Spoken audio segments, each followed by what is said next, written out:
normally we would have an approval of the minutes. There's not enough people to actually vote on an approval of the minutes. Hey, Seta, having looked at those, did you see anything? There was one typo I fixed, but if there's anything else structurally that we need to change, let me know. You are on mute.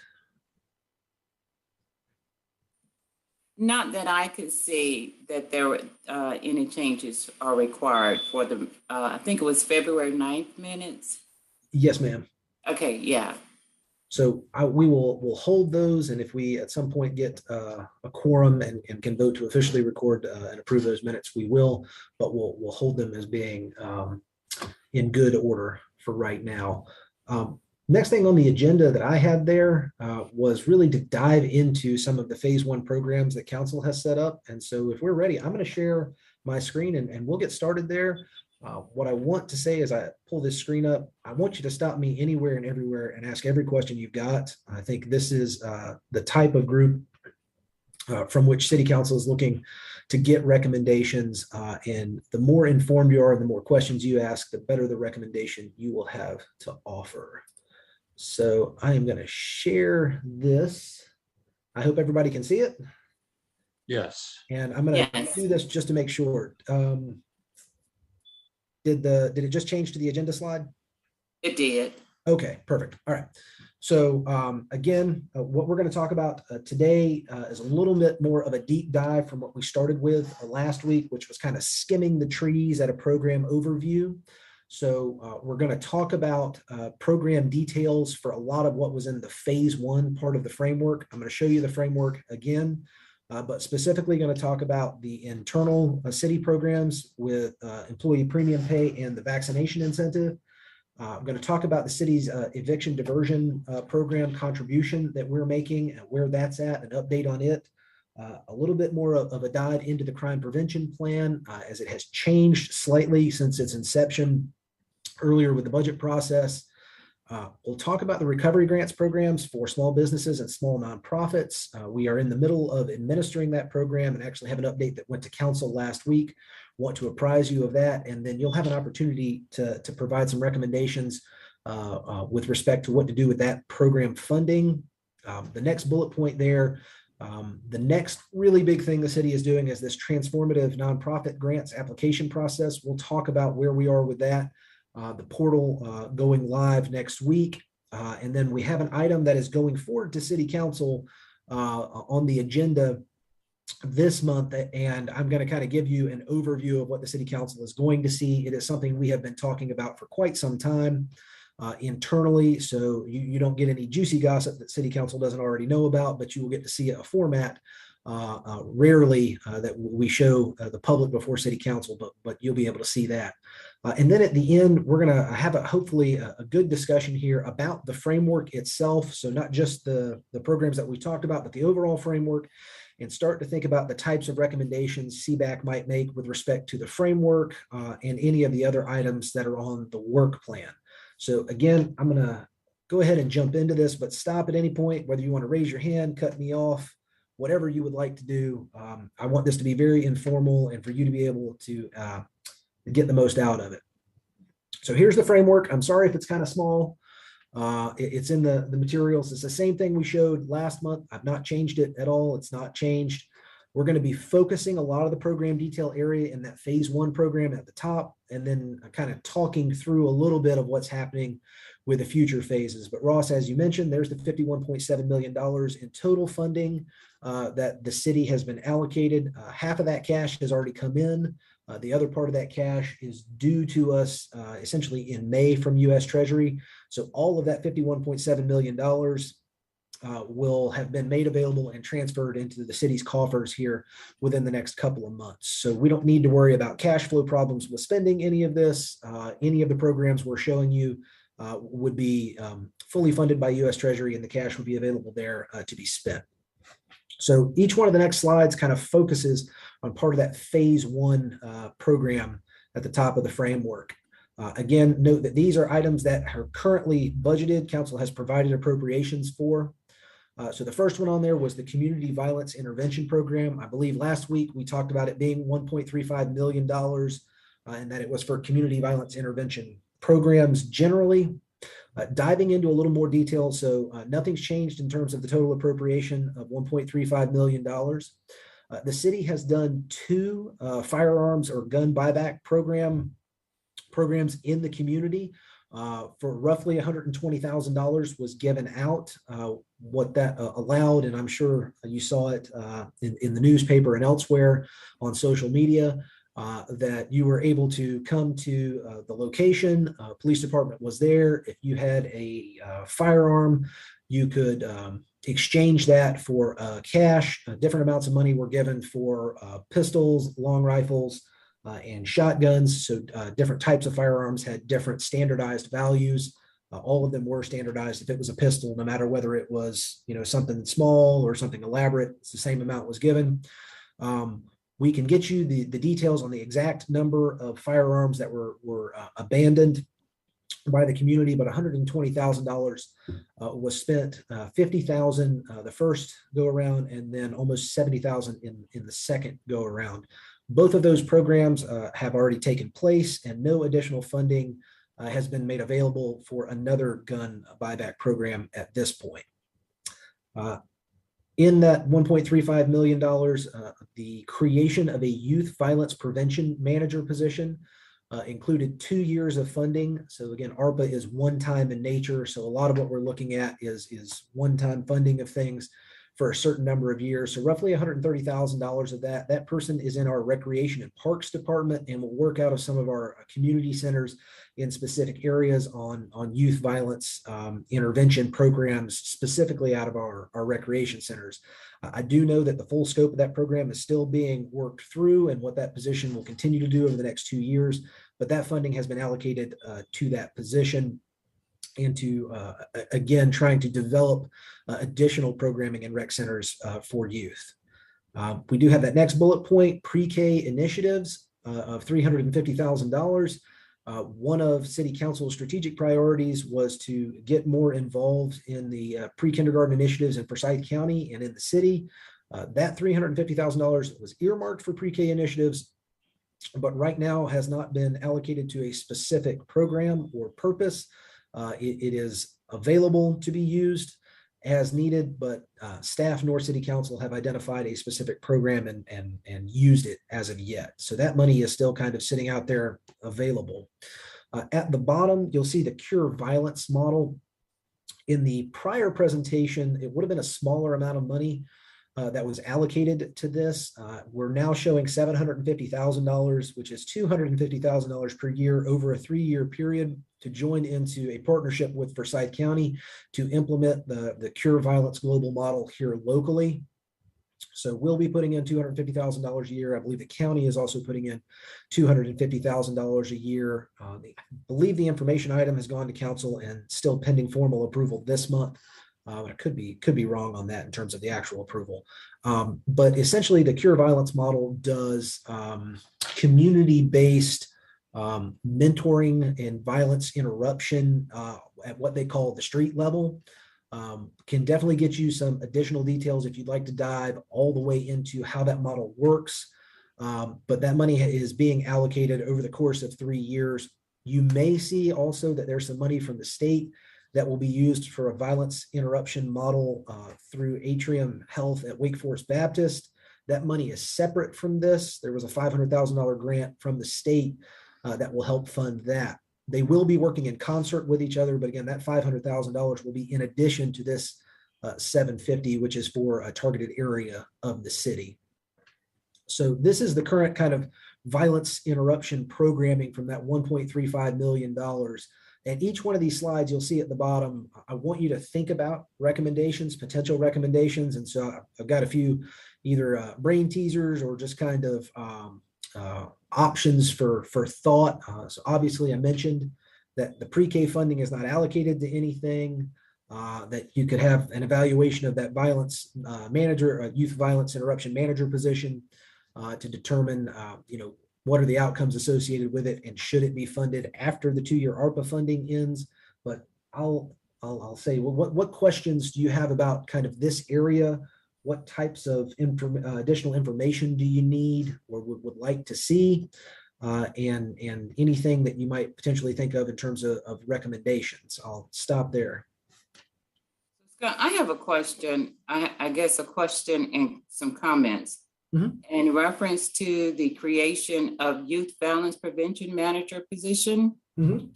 and the cure for violence model. Uh-huh. Not knowing exactly what those two cover, but the key word seems to be balance, and the prevention of it or the curing of it.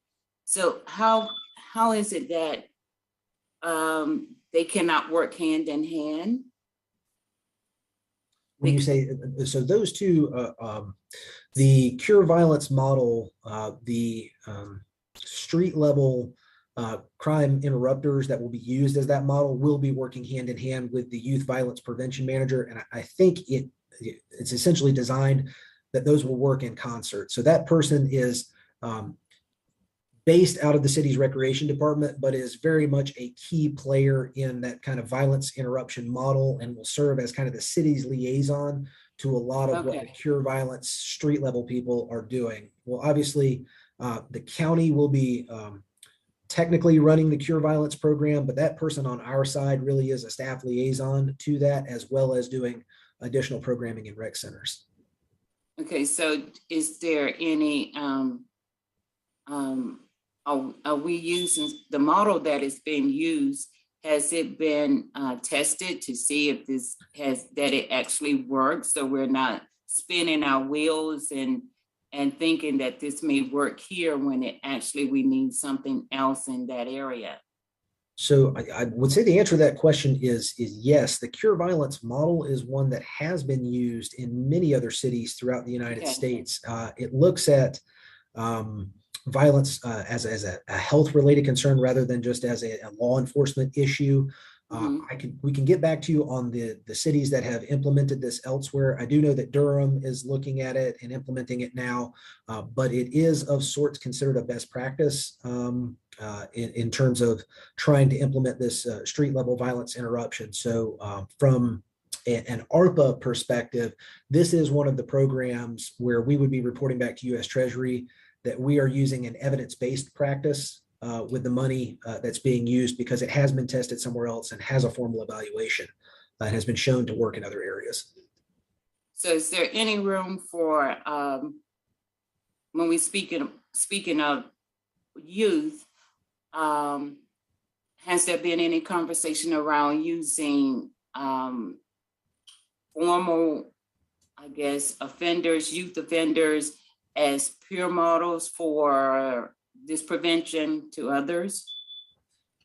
So in terms of who gets selected to help provide those services, whether they're former offenders. So I do know that model in the past has looked at the types of people who can make the biggest difference are those who have been in those situations before.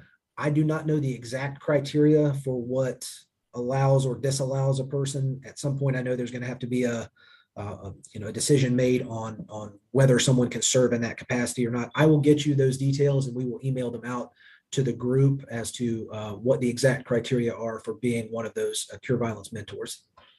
Okay, and then my last comment, I guess, is any discussions with how, when we say State Department, is there any discussion in how to bring in the Forsyth County school system into helping with brainstorming for ideas for the prevention within the school system itself, maybe setting up a program where students or youth that goes through this program will receive some kind of credit towards their degree or some sort of incentive for them to continue to stay on this correct path?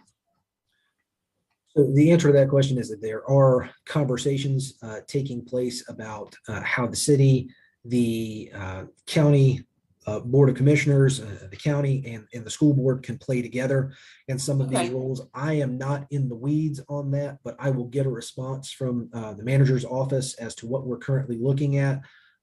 All three of these organizations, so the city, the county, and the school board, have all received some sort of ARPA funding as a one-time funding that makes these types of programs eligible.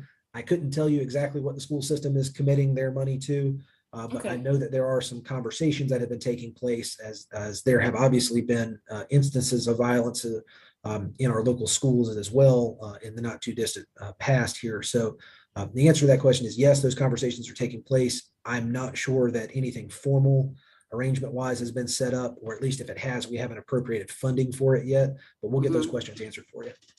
Okay. That's it. Ross, did you have any questions, comments, concerns here? Not now. Thank you. Okay.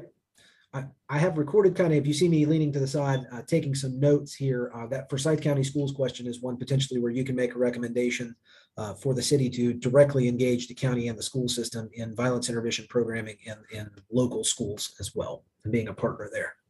All right. Thank you. I'm going to try and go to the next slide. I hope it, well. All right, hold on. There we go. All right, should say employee premium pay. Are we on that slide? Yes. So I don't want to touch on this one, but more than a few seconds here. So this is one of the phase one programs where the city provided premium pay to essential workers.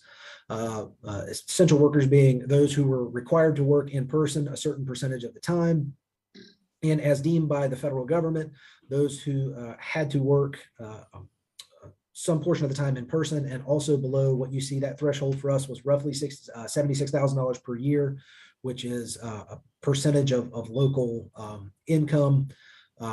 So we provided a $500 one-time incentive payment to full-time, part-time, and temporary employees who had to work more than 40 hours in person during the year. There were other organizations who provided more limited essential worker incentive pays or premium pays, those who provided significantly more. If you were to see the county's numbers on this, they provided in certain cases for public safety and other employees several $1,000s per employee. We elected to use a slightly smaller amount of money to do a one-time contribution and to make many of our essential employees eligible for it. This money has been completely spent out and was months ago. There is no further action currently on the radar to do additional employee premium pay. But if you have any questions, I'm more than happy to answer why we did it or how we did it down in the weeds. But this is more of just letting you know this has already taken place. And unless you had recommendations to use additional money for additional employee premium pay, I don't think there's a lot to be done with this one. Everybody good to move to the next slide? Yes. Okay. Yes. All right. So this one is still currently in the works, eviction diversion program. So we have a contract that I believe has been executed at this point, and legal aid is working on job descriptions in terms of hiring another attorney. But this would be a $100,000 one-time funding to help Legal Aid of North Carolina provide free legal representation for those facing eviction proceedings. Down here, you'll note legal aid has income requirements, so you do have to be under a certain income threshold in order to qualify for this. We are still, I think most of the details have been worked through. We are still working on exactly who's going to be in charge of making sure this program is marketed correctly. I do believe there are a lot of individuals come to the city specifically through our human relations department, and so there'll be opportunities to make this available through interactions that we currently have doing referrals. But this is, again, I think not expected to take place until July 1st of this year. It is a one-time funding, and I believe it is expected that that $100,000 will be exhausted in the first year. We are not the only financial partner, but I don't have all of the details for the other funding mechanisms associated with this. So I think some of the recommendations that potentially could come out of this is looking at the program success rate and determining whether 1 year of funding is a good thing, whether a program should continue. I will say transparently, this came up in the fall. I think it was in November as the eviction moratorium was running out. And so there was a lot of conversation and need to make some funding available for the eviction diversion programs that are taking place throughout the country. And this was the city's response, working with legal aid. So I would love to answer any questions you have, or talk about kind of a multi-year perspective if that's something you're interested in. But this is a contract that is still pending to begin in July. I guess you don't know the total amount needed for the additional lawyer. I will go back. I was talking to our human relations director yesterday, and I think they're still working on their end as to lawyers, paralegals, and how much additional kind of administrative capacity is needed to stand that up. So I don't know right now, but I will make a note that when we get that information, that we'll bring it back to you so that we have kind of a full program perspective for what's being offered through legal aid. Okay. Oh, Lord, I accidentally went way too many slides forward there. Sorry for that. That's what happens. You click from one to the other. So we'll move on to the next slide there.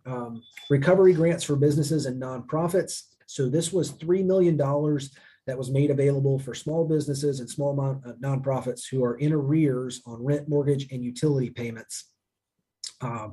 The city has, on the nonprofit side, an ability to contract with a nonprofit to provide a service that the government would otherwise provide.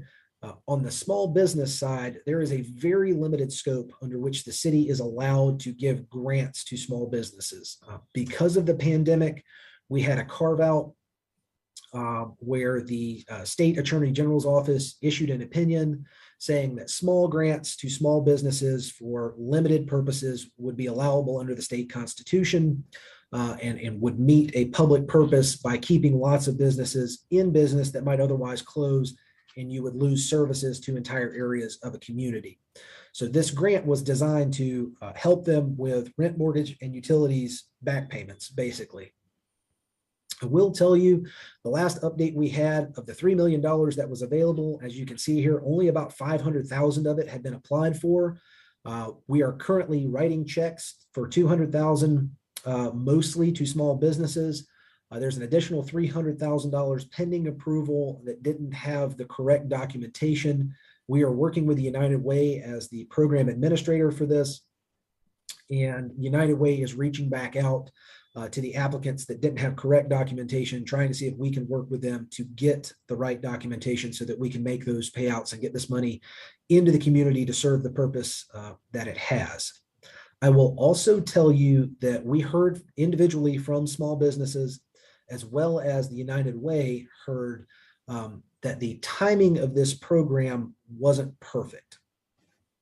And so as part of a potential recommendation in terms of increasing scope, and I'll go into the detail here of council adopted that program fully at the end of November, and we stood up the application process in January. And what we heard was, well, I was behind on my bills in, October and November, but by the time I got to January or into February to apply, I had to pay those back bills or they were just going to cut me off and shut me down. We had scoped the project to only be eligible for payments from before when City Council approved it, under the practice or principle that we didn't want someone to just not pay their bills and then submit an application. What we found was a lot of the feedback we got from people that came and said, I really have some late bills where I'm 30 or 60 days behind. And if I get more than 60 days behind, I'm in trouble of losing my business anyway. I've had to do something. I've had to offset something else. I've not bought supplies. I had to let someone go. I had to make some other business change in order to stay current. So one of the things, and we've talked with the city attorney's office about this, and it's something that CBAC could recommend, is opening this application process again, but taking away that timeline and just saying, if you are behind on your bills right now, and you met all of the other criteria, that we would reopen the process and allow people, businesses and small nonprofits, to apply again. Would like to know if that's something you're interested in recommending for or against. And then any of this funding that's not used, the other thing I have down at the bottom, can basically be used for any other ARPA purpose. So again, $3 million was the set aside. we currently will say spent 200,000, the potential to spend 300,000 more. And the question there is, should we kind of increase the scope and try to reach back out to others and get this money into the community, or kind of recycle it for another purpose? Would love your feedback there. So Scott, with the funding, the grants, by increasing the scope, I'm hoping that the individuals will have to have proof that they were behind if we increase the scope to wait 6 months before the council decided. Because I do understand that there were some that will take advantage of it, and there are some that are actually being honest about them being behind or having to lay off a person.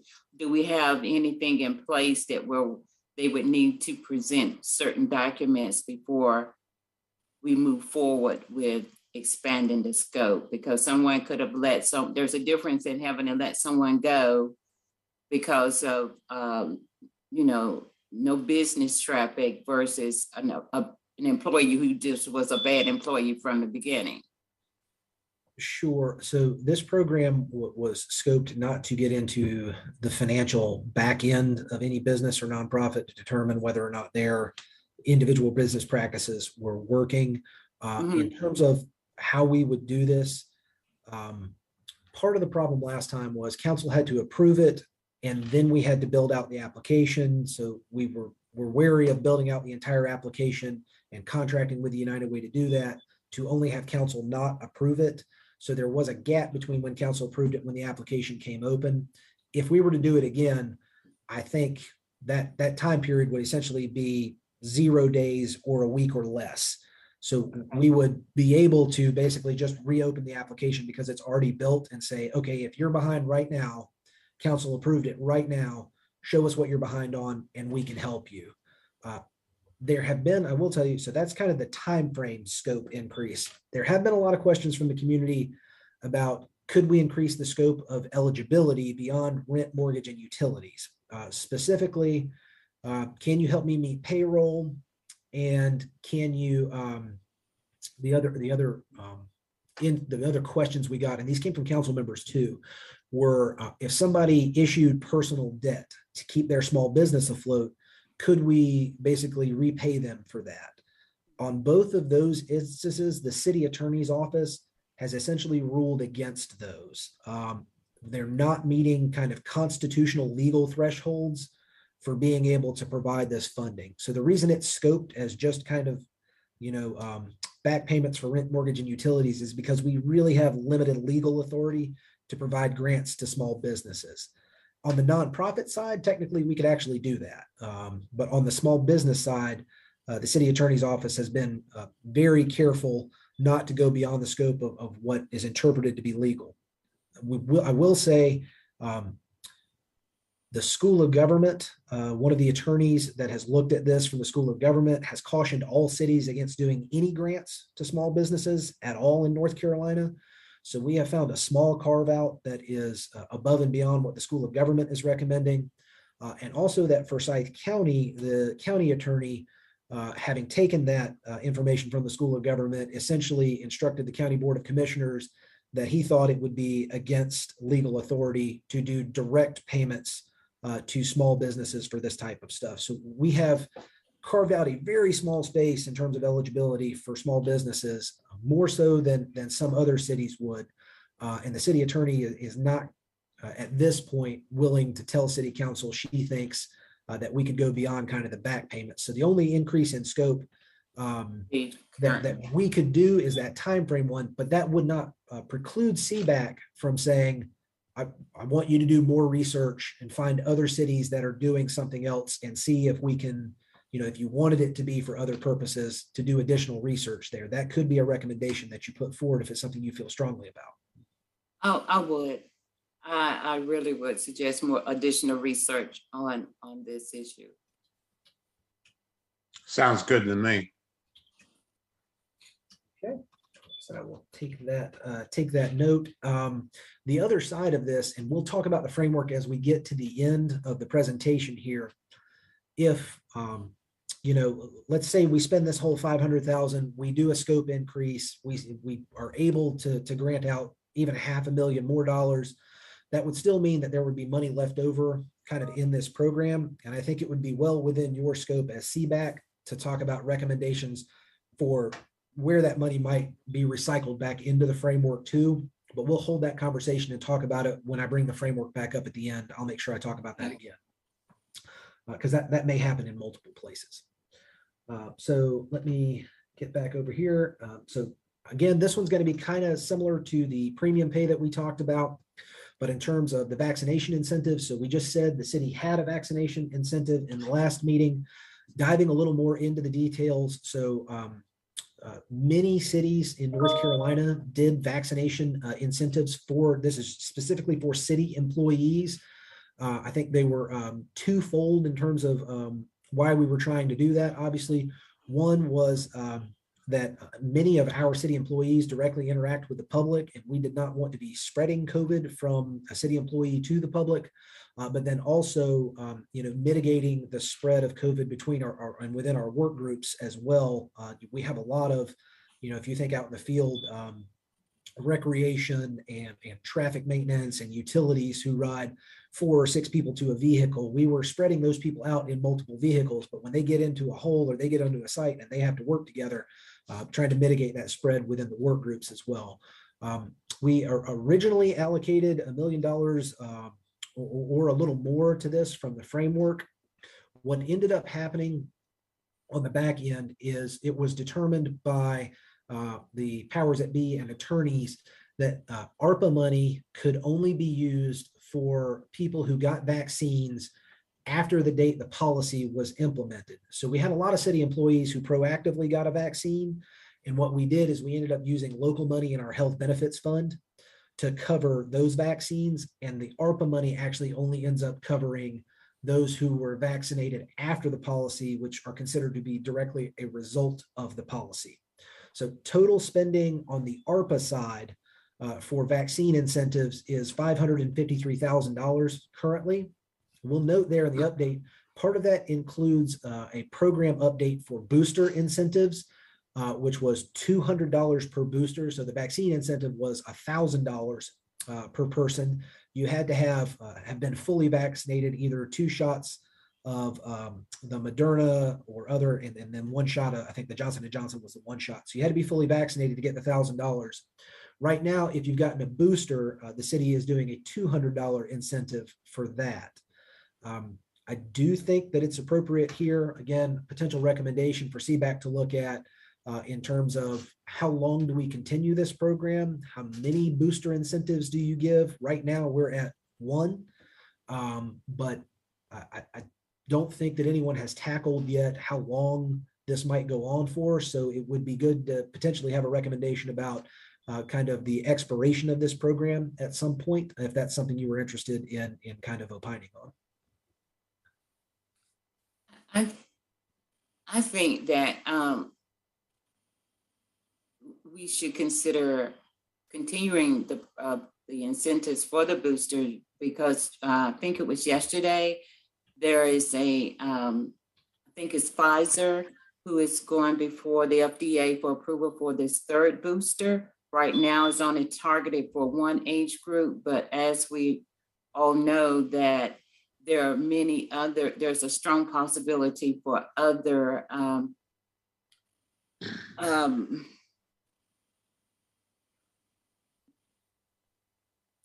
COVID types to come out before it's actually mitigated completely.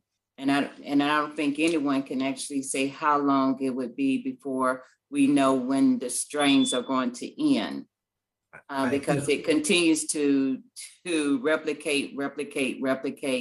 And I think as city employees, the more we could consider on how we can mitigate the spread of it, we need to use everything in our toolbox to do that. Because without some of the incentives that have gone around just in the city itself, some people wouldn't have even considered receiving the shot. But once they received it and realized that there was none of the fake so-called, things that would happen, they begin to be more comfortable about it. And then especially those who became sick, unfortunately, and wish they had have taken the booster or the shot itself. So I think we should continue the incentives for. So my math indicates there's 447,000 left to be spent.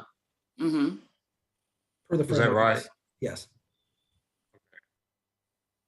Yeah, so I think we should keep it. We should continue to incentivize.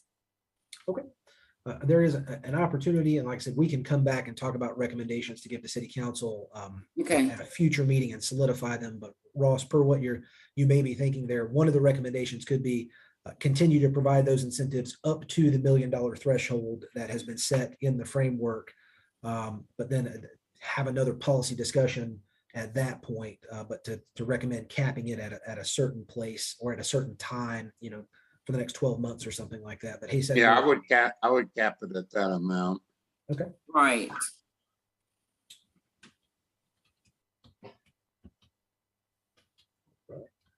Sorry, just taking a few notes there. So we'll continue to, that takes care of everything that was kind of in phase one at the top of the framework. The one thing I did not put a slide in here on, we talked about it last week, and it's pretty simple, was the administrative cost of roughly $900,000 was 2 positions for the course of the entire ARPA timeline, which is through the end of 2026 for reporting.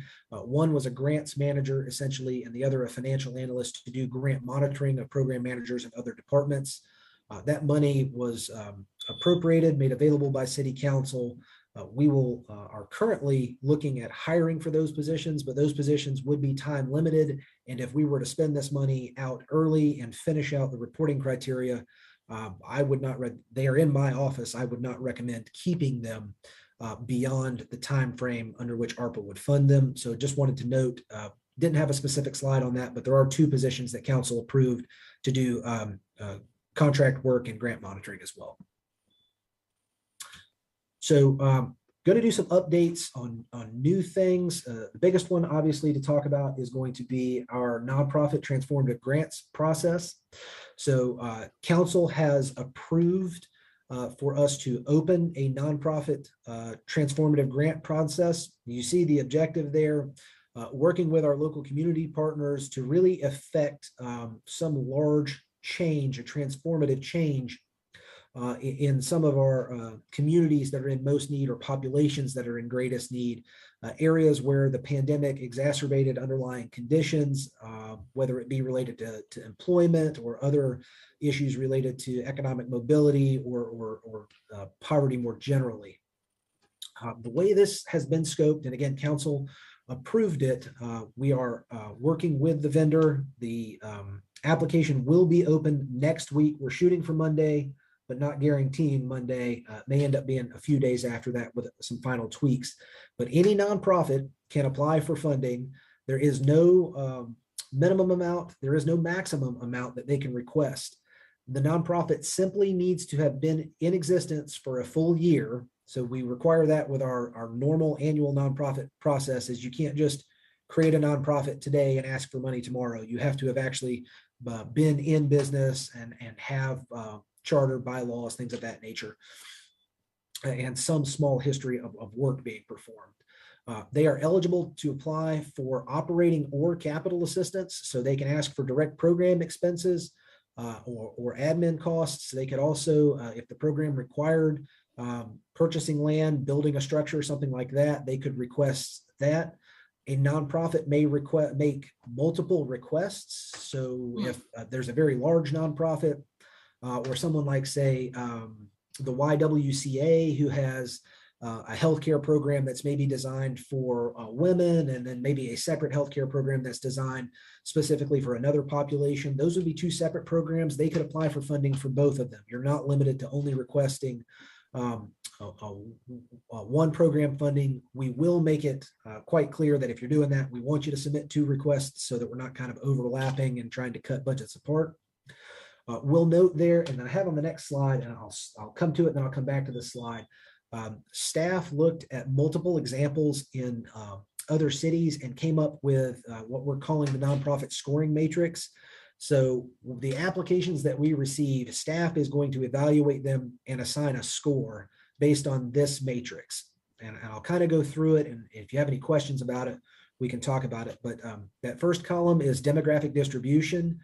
This is really designed kind of almost geographically. Do you serve or does your program serve people who are in qualified census tracts, those that are designated by federal housing or by HUD as being low income census tracts by a couple of different measures?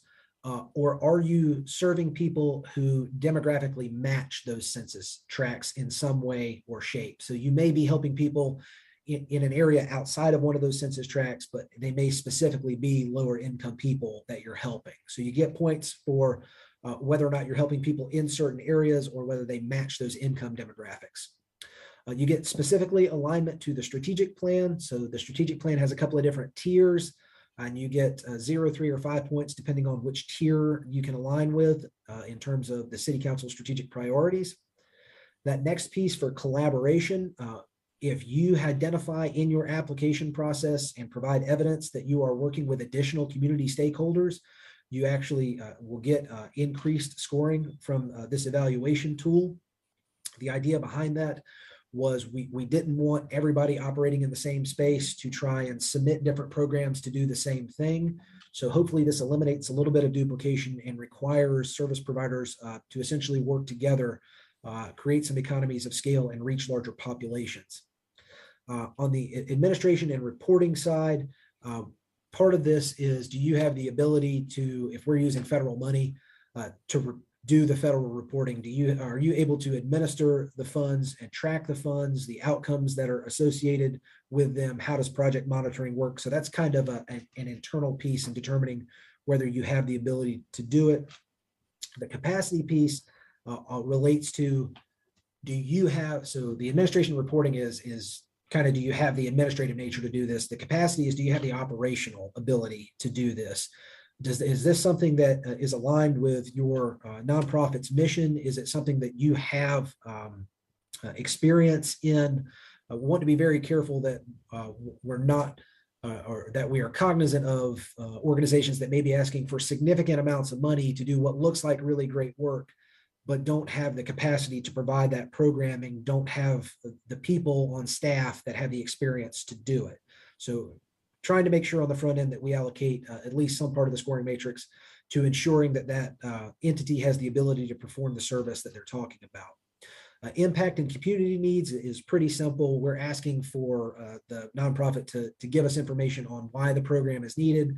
So some basic data on how your program meets a need in the community and the extent to which you're going to kind of ameliorate the problem in some way. Funding stability is one that we tweaked a little bit to make sure that everybody understood. We're looking at the funding stability in two ways. It's the funding stability of the organization in general.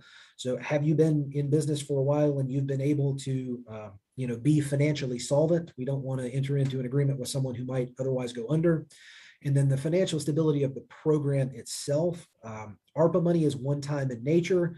So if you're standing up a new program, we do want to see a plan and or commitments for when the startup money from the city goes away, how you're going to continue to provide that service. In some cases, if it's a one-time service and a one-time need, we won't be worried about future funding stability. But if this is something that we are providing startup money for, we don't want to provide the startup money only to have it fail the next year because they don't have operational capacity in their funding plan.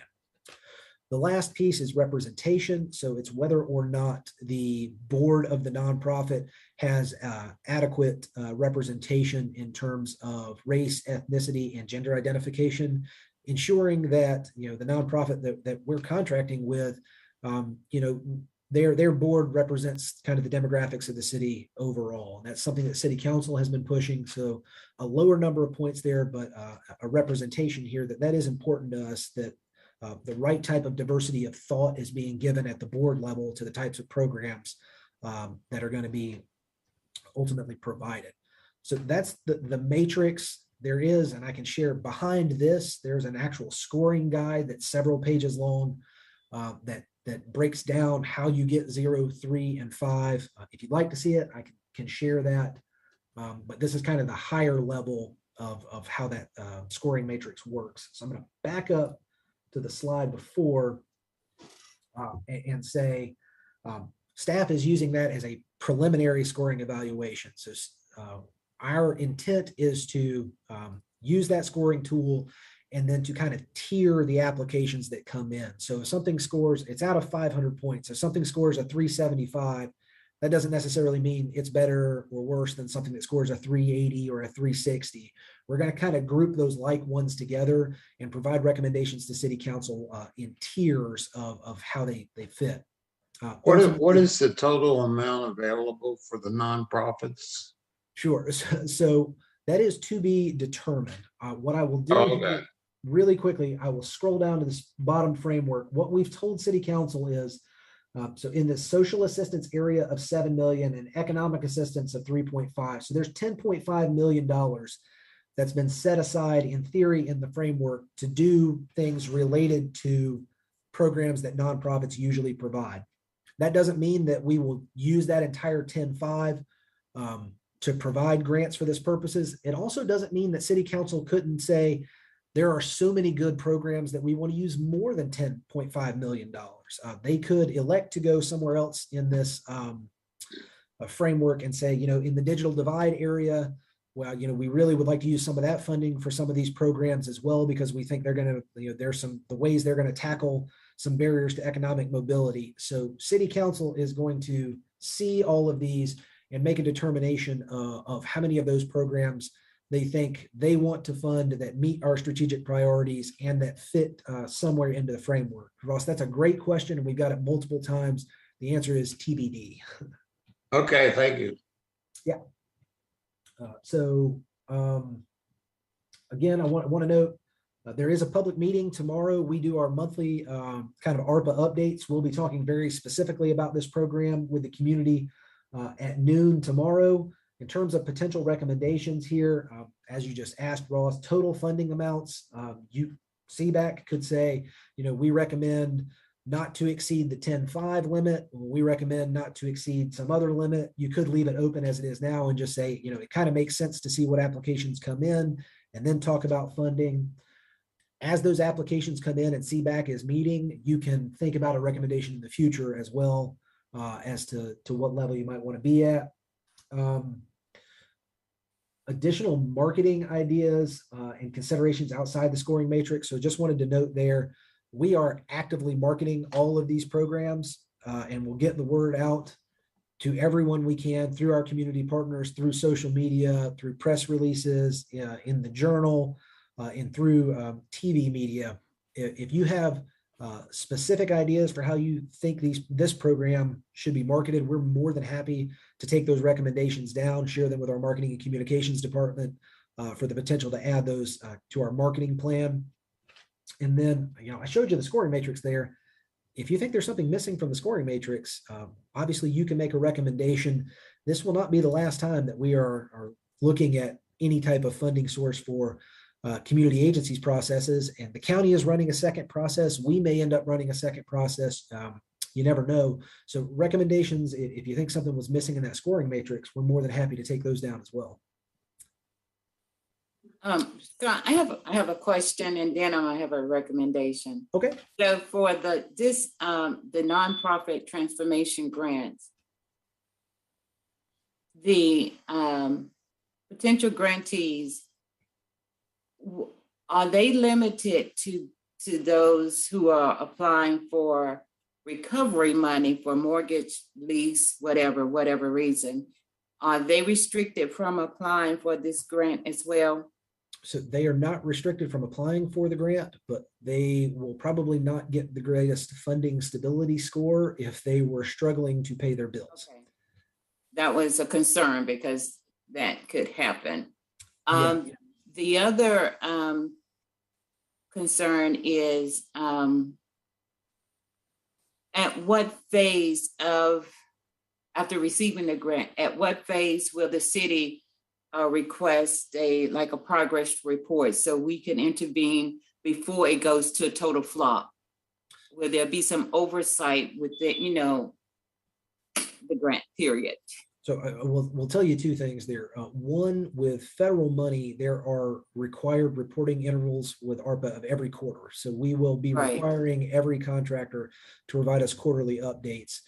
The other piece of that, from an auditing perspective, there are federal requirements and just generally best practices in terms of subrecipient monitoring. So Okay. yes, we will have to do subrecipient monitoring, which requires us to grab a sample of the entities, businesses, people that are being helped and ensure that the processes are in place, that internal controls are in place. So yes, a level of monitoring will have to take place that hopefully if something was starting to go downhill, we would catch it pretty quickly and be able to either resolve the issue or pull funds and use them somewhere else. Okay, would that be the responsibility of one of those positions that you were talking about? Would that person or persons be responsible for that? So whoever gets labeled as the program manager for the grant that we give out is who is responsible for doing the frontline subrecipient monitoring. The financial analyst position that I was talking about is actually the second check. That person will be checking that the program manager did their job. So we're creating multiple internal controls to ensure that we're not missing something that's required. Good. So with those questions being answered, and I thank you, I would recommend that we wait to see what type of applications we're actually receiving before making any recommendations to council, because you could get multiple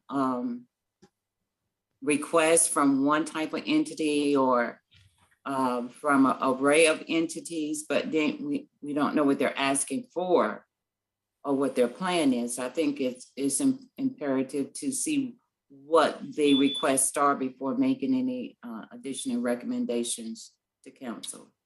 That makes complete sense. And this is just March. We'll have several more meetings as we continue to develop both the budget and ARPA. And so absolutely can do that. I do want to switch gears here for a second and talk about something that's a little more cumbersome in nature, but this is definitely an area where CBAC can make recommendations as well. This is going to City Council this month in March. And so I've got two objectives up there, and I want to make sure that I explain this correctly so that we understand what's happening. So the first objective is to reduce administrative burden and reporting requirements. The final rule for ARPA, for the money, that $51.7 million we have received, allows us to do what U.S. Treasury is calling a revenue loss calculation. And when you do that calculation, the way that they prescribe it, you may use that amount of money for any governmental purpose. When you do that, it significantly lessens the administrative burden for reporting and the procurement and auditing requirements associated with it. What that essentially does is it allows you to take that amount of money and cover something that you're currently doing, essentially supplanting that money and making it available for any other purpose. So what we're going to do with that money, if City Council approves, is show it as being allocated to public safety salaries, which then allows it to fall to fund balance, and all of these requirements go away. We as staff would say we still want to use it per the framework, the same intention we had before, but it makes some of the justifications for projects a lot easier, or quite frankly, irrelevant. We can just do it. And it makes it a lot easier on staff in terms of the amount of paperwork that we have to generate back to U.S. Treasury and to our auditors to show that it was used within the scope and framework of the ARPA rule, rather than just more generally for what we can do for it with any governmental purpose. So that's number one. We're really just kind of releasing the strings and making the burden lighter and easier on ourselves. Any questions about kind of how that works? And that number is about $31.5 million of the 51.7 that we would basically take the strings away from. So the second part of the item that's going to come to City Council is something that the City Council has been talking about for some time, if money were to become available. So even before ARPA was passed, one of the primary priorities is to restore some of the city funds and programs that were hit the hardest because of the economic downturn with the pandemic. What you see there on that second bullet point is roughly $5.6 million that we would take and give back to kind of the savings accounts in our Winston-Salem Fairgrounds Fund. So the fair didn't happen and a lot of our events didn't happen, but we still have the maintenance expenses that are up there, as well as keeping staff. You don't have as much staff and as many contracts, but in a year where we don't have the fair or we can't provide services at the fairgrounds, we lost a lot of money. It's roughly $2.5 million that we lost over the course of 2 years there. The downtown ballpark fund, same thing, right? A lot of the money that comes from that was related to negotiations with the team over them not having a season. So we extended out, their scheduled payments. There's a ticket surcharge. Well, when you don't sell any tickets, we don't get any of the surcharge. So a pretty high loss in the ballpark fund, close to $1.5 million on that one. And then our occupancy tax, which is, we often call it the hotel motel tax. That is the extra 6% you pay when you stay in a hotel. The city gets a portion of that funding and uses it to help with entertainment, travel, and tourism related expenses. So working with the Visit Winston-Salem folks, as well as sponsoring some events like the Winston-Salem Cycling Classic and things of that nature. We also use it to help offset some of the expenses in some of our public assembly funds at the convention center and the fairgrounds. So really kind of travel, tourism, entertainment related money. There was a loss in that fund. And then also in our city parking funds. A lot of our parking decks are downtown. Nobody came downtown for a significant period of time. Again, we have all of the maintenance costs associated with those and the operating costs associated with them, but when nobody's paying to use them, there was a deficit there. So number 2 on that list is a recommendation from staff to city council to put $5.5 million roughly back into the coffers of these funds to be eligible for any use that you'd have associated with those funds. They basically lost that money. And in many cases, like at the fairgrounds, that money would have been used to subsidize some pretty major maintenance needs. And so we're essentially adding that back to the savings account so that they can repair roofs and electrical systems and things that are required for operations. Any kind of questions on the 2 differences there? So one's called the revenue loss calculation, which just lets us untie the strings. The other one is moving monies back into funds. And I think where people get lost is it's tied to revenue loss, but these 2 numbers really have nothing to do with each other. They're really 2 completely separate processes. Down at the bottom there, potential recommendations over the next couple of months that we think about. I mean, immediately, one of the recommendations you can make is for or against moving that money back into those city funds. If we don't put those money in those funds, they can be used out in the community more. But if we don't put the money back in those funds, we may be looking at raising the tax rate in order to fund things. That's what I was thinking. I was like, no, put it back into the fund. Catch-22 on not doing it, as there are issues on either side. So we could look at recommendations for that. I recommend that we move those funds back to the city, the fairgrounds, the ballpark, the tax for hotels and parking, because you're right. At some point, then we will have, if we don't move it, the taxes will have to go up. I agree.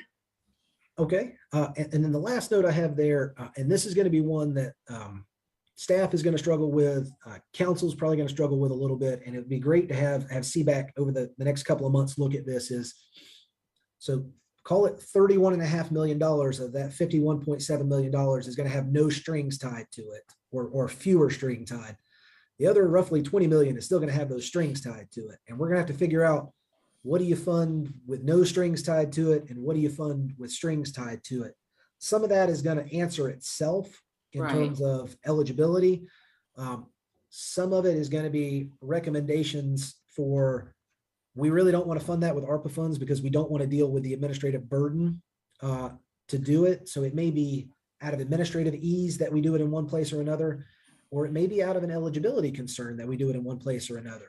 So over the course of the next couple of weeks, council is going to get more into the weeds on the ARPA funding for certain types of projects. And I think it'll be great for CBAC to look at that and potentially make some recommendations next month or the month after about the difference between what's essentially ARPA funds and local funds that have been kind of supplanted. So just kind of a teaser there for that. Okay. Any questions, comments, concerns in this area? Okay. So back to the framework. This is what we started with, kind of what we're still at. We've discussed a lot of what's up there at the top in a pretty significant amount of detail.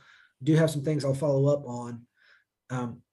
Looking at the bottom there, and we went over this at a high level last month, we are still showing $20 million dedicated to housing investments.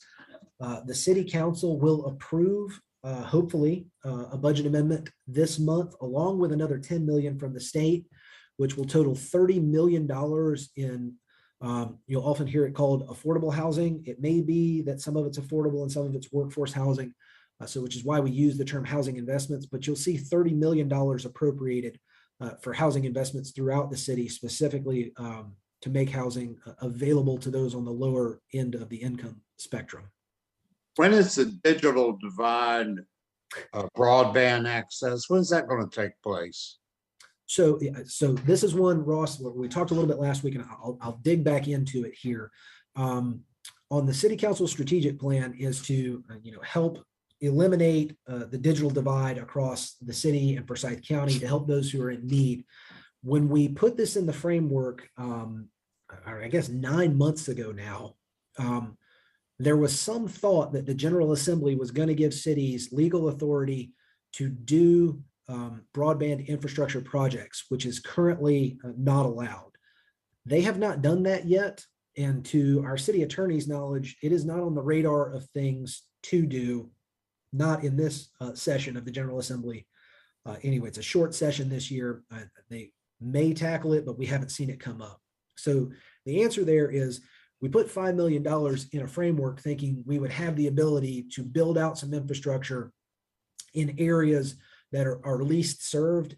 And we're finding out we may not be able to do that.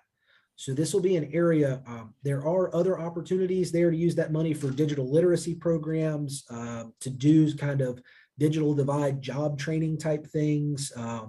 So there is an opportunity to use that money in that space.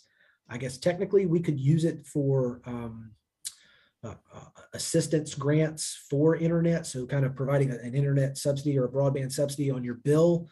The problem with that is this is one-time money, and we could do that for a year or two, but at the end of that funding, you'd have the person on the other end is still on the hook for the market rate. So we would solve the problem potentially in the short term, but would have no long-term effect on the problem. The infrastructure piece, if we were given the opportunity, the city could either build out the infrastructure or be a financial partner in building out the infrastructure, convey it to a private entity under the auspice that they would provide a lower cost service. So we would pay for their capital. They would only have their operating expenses.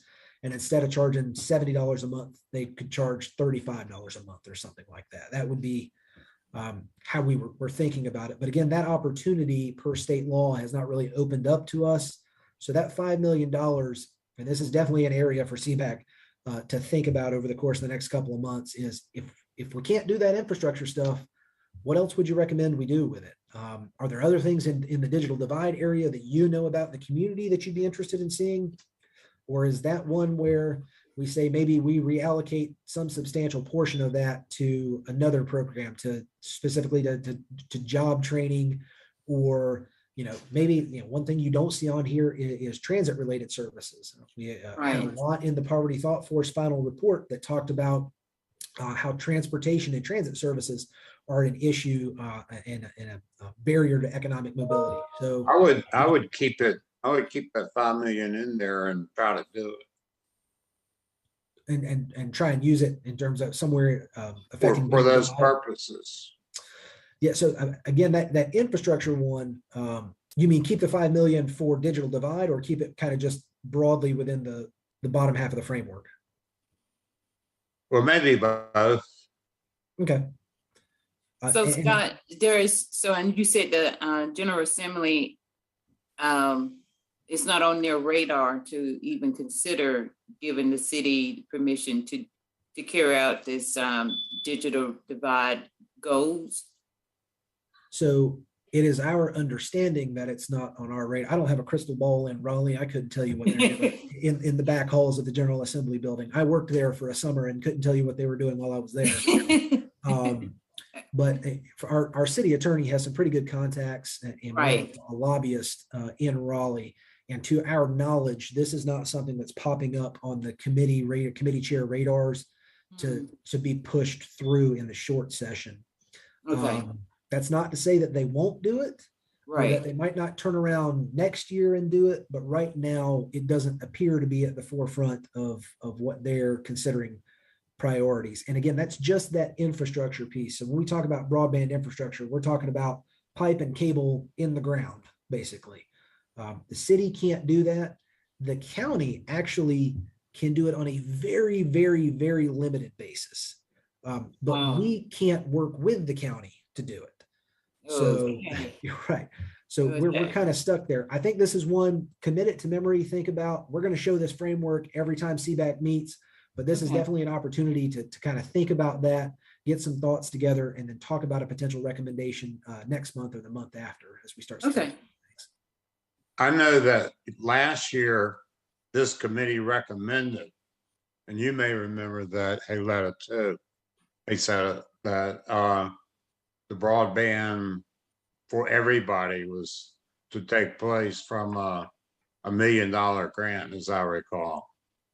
So there is, I think it's $300,000 out of that million that was set aside for. That's right. Yep, that money is still sitting there, has not been spent because of this very reason that we have Okay. not gotten the statutory authority to do that. So that $300,000 has not been spent. It's still there. This money in the framework is still kind of sitting here. And I think at some point we're going to ask ourselves that question. If we can't do infrastructure, what else do we do in the digital divide area? And I will tell you, the Forsyth County Digital Equity Commission is a group of people from throughout the county. It includes the city chief information officer, representatives from the county, the school board, major employers throughout Winston-Salem and Forsyth County. They have some recommendations on other things that can be done in terms of addressing the digital divide. So we're really looking to the Forsyth County Digital Equity Commission to come back and say, okay, if we can't do infrastructure, what else can we do? So your recommendations can be kind of taken in tandem with some of what might come from that group as well, how to use that money. Okay, thank you. Yep. So looking at the framework here, again, that restoration of city fund revenues in the framework is 7.75 million. I just showed you a number that was about 5.5.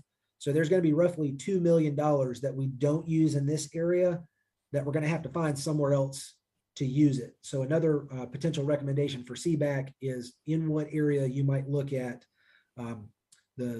This was a plug number months ago as we were looking at it. As we've come to fruition, kind of there's $2 million to use elsewhere. Where else would we potentially use it?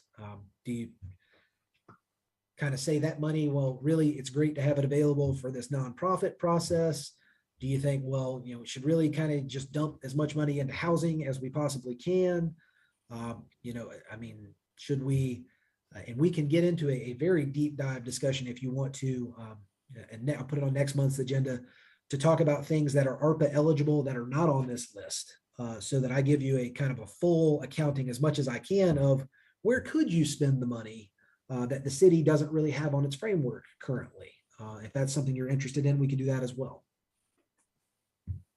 I would love to see that, Scott. The other areas that you could spend ARPA money that is not currently on this list. Okay, I will do that twofold.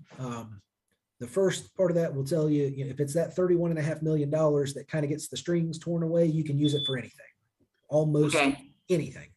The rest of that money, I'll have a couple of slides dedicated. I'll walk you through. There are some gray areas, but the final rule that came out gave us a much more exhaustive list of the types of things we could do with that money.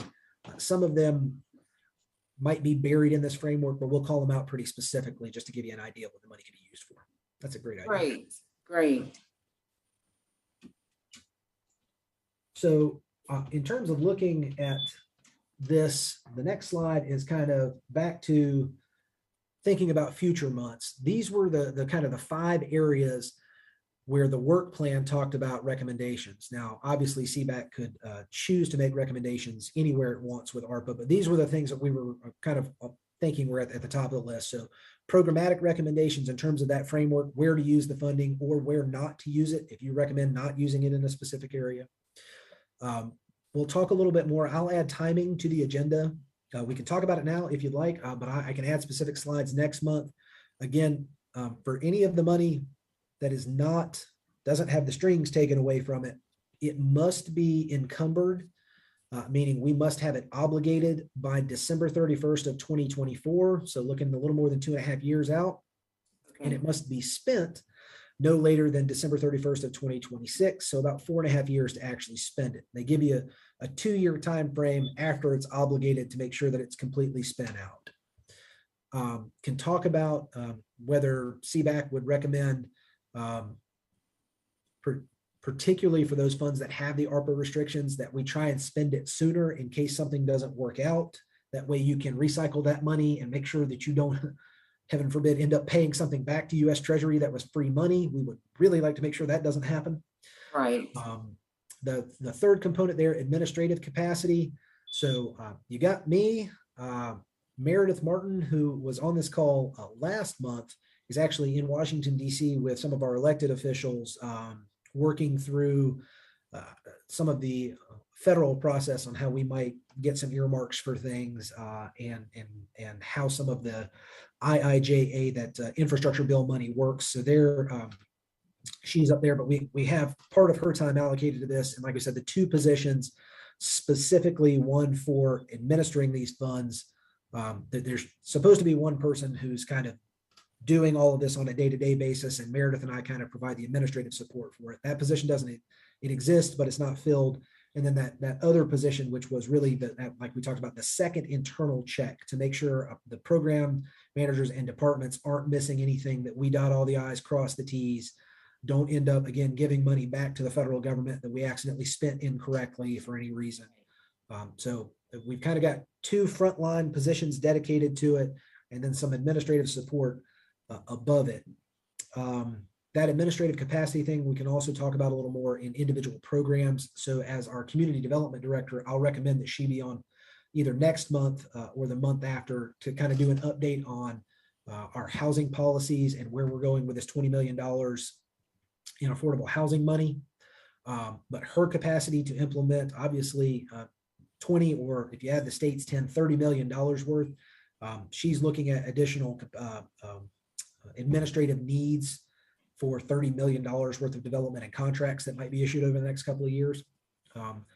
The next bullet point on there, marketing and outreach. So that one is much more specific to, are you hearing anything in the community, or would like to, and again, I had this kind of drafted for the agenda next month, for one of our marketing communications staff to come and tell you, this is our basic plan. When we do, this nonprofits transformation grant program, here's how we push it out. Here's what it looks like, so that you can make recommendations about whether you think that's adequate or not. Can talk in the future, if we were to do RFPs for affordable housing development, how we might market those, how our purchasing office might push those through state and other national forums, where we might market those. But to have kind of an idea of how we do all of this, and allow you to determine whether you want to make a recommendation about adequacy in marketing. And then the last piece is public reporting. I would do marketing and reporting on the same agenda if we can squeeze them in next month. As we talked about, the city has a dashboard that shows where this money is being spent. But is there additional storytelling that you think we should be doing? Our marketing department loves grabbing, a person to tell a story. And so, how do you have recommendations on the way that should be done, or how often we should be doing kind of some benchmarks for reminding the community more generally, yeah, we got this $50 million. Yes, we're going to spend it, but here are people who are actually affected by it. So we will have our public reporting of 52 million came in, here's where it got spent, but then also that separate piece of should we tell those stories? So really let you provide some recommendations and look at how we plan on doing that over the course of, again, we're talking about a work plan that's several months always for CBAC, but this money will be around for years. We may be doing updates for the next couple of years, just kind of hit and miss to CBAC. I hope you're all still here about how this money's getting spent. But those were the areas where potentially you could look at making recommendations to City Council either in a May or June timeframe. Okay. I think everything else I have is additional information in case it came up. We don't really need to go through those. Had kind of the strategic plan and some of the federal objectives kind of things, but those were all additional information if they popped up. So that's the end of what I've got, and I'm going to stop sharing this for now if I can find that button. There it is. In terms of what we had for the agenda to talk about those programs. I have on here, so we talked about the nonprofit transformative process. We talked about the framework and the timing for the final rule. We've talked through a couple of agenda items for next month. So I haven't heard anybody say no. I'm going to go ahead and draft an agenda. I'll send it out with the minutes here next week to the chair and vice chair and to everybody else as well, and say, does this sound good for an agenda? But I think we've got a good idea of what we're going to look at next month. The next thing on the agenda is to talk about dates and times for future meetings. So we talked last month about Wednesday working well at 2 o'clock. So I've got tentatively April the 13th, May the 11th, and June the 15th, which are Wednesdays at 2 o'clock to continue to do these meetings. I will send that out in an email as well and kind of get everybody's feedback.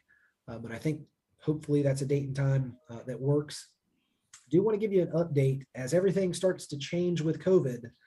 City Council is back in person this month. They are committees and council meetings will be in the council chambers. If you get an opportunity to see it on TV, there's plexiglass like they're in a penalty box in hockey between each one of them. And I think if you show up to the meeting as a resident, you actually go sit in the committee room until you're called upon to go into the council chamber. So there's going to be some social distancing requirements that are still in place as well. What has come out of this for boards and commissions at this point is we can still continue to meet virtually as long as the governor still has his executive order of a declaration of emergency in place. That allows us as boards and commissions to keep doing the virtual work that we do. So unless everybody is just rip roaring and raring to come back together, we're going to continue, staff is going to recommend to continue to do these virtually. And if there's an update at some point where we're no longer allowed to because of a change in regulations or law, we'll let you know at that point and try and figure out the appropriate room and spacing to keep social distance intact. But for right now, Wednesdays, about once a month, virtually through Zoom is what we're going to keep doing. Sounds good to me. Sounds good to me too. So I've got kind of got my notes here in terms of a couple of research assignments and things to put on the agenda for next month. Don't have anything else to discuss. I would ask more generally, do you have other questions about ARPA? We will include a little update on budget next month because part of CBAC's charge is also to look at the operating budget. City Council will be getting the trial balanced budget, which includes kind of what we see for our city's general fund and some of our other funds in April. There is a special meeting of the City Council the last Monday of this month to talk about a draft capital plan and some of the city's unfunded capital needs. So tune into that, but we'll obviously give you a summary of that as well. Other than that, if you have anything else, more than happy to take those questions down or answer what I can. Otherwise, we might yield a couple of minutes back to you today. I think you've answered all of my questions, Scott, that I have. Yes, been very thorough. Well, we want to, I think the hope here is that we are as open and transparent as we can possibly be so that everybody knows how this money is being used in the community. that is a commitment that we as staff, council obviously echoes that commitment, but something that we're very committed to is making sure everybody knows where this money is going and what it's being used for. So it's a once in a, we're calling it, it really is a once in a generational opportunity. We're probably never going to get $52 million just show up in the bank account again for Right. For for a general moment. purposes. So, Great. all righty. Well, anything else you need, feel free to email, call, smoke signals, however you can get a hold of us down here at City Hall. We're more than happy to help and answer any questions. And please help us spread the word. Tomorrow at noon is that ARPA update that we do once a month, and we'll be talking about that transformative grant process. So if you know anybody working at a nonprofit that runs one or has any general interest, feel free to shoot out a couple of quick text messages or emails for us. We would appreciate it. Okay. All righty. Okay, thank you. Thank you very Thank you, much. Scott. Have a great one. Appreciate it. Bye-bye, Scott. Rose. Okay, bye-bye.